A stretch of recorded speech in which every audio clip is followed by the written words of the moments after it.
আর যে ছবি আপনাদেরকে দেখাচ্ছি পটাশপুর সেখানে সেতু ভেঙে বিপত্তি, সেতু ভেঙে ক্যানালে পড়লো বাইক এবং একটি ভ্যান।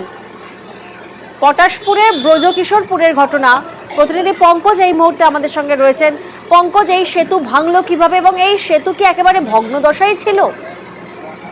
দেখো প্রিয়াঙ্কা, এই যে সেতু ছিল কিন্তু ব্রজকিশোরপুর এলাকা, যেখানে ব্রজকিশোরপুর অপরদিকে যেখানে পাম্পি চ্যানেল রয়েছে, সেই চ্যানেলের উপরে কাঠের সেতু, যেখানে দীর্ঘদিন ধরে ভগ্ন অবস্থায় ছিল। সেক্ষেত্রে একটি মাত্র সেতু, এলাকার মানুষ ছোট উদয়পুর এবং ব্রজকিশোরপুরের মানুষজন কিন্তু যাতায়াত করে।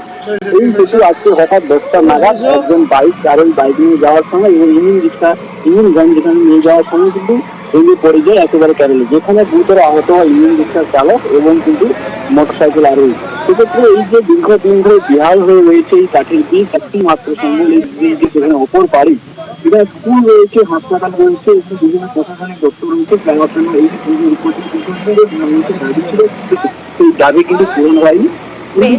আজকেই তা ঘটে গেল বিধ্বস্তি, যেখানে যে এই ক্যানেলের উপরে কাঠের ব্রিজ ভেঙে যেখানে মোটরসাইকেল আরোহী এবং যেখানে ইঞ্জিন ভ্যান পড়ে কিন্তু বিপত্তি হয়ে গেল, যেখানে অল্প জন রক্ষা পেলেও কিন্তু বোঝাই যাচ্ছে আরো বড়সড় দুর্ঘটনা ঘটতে পারতো।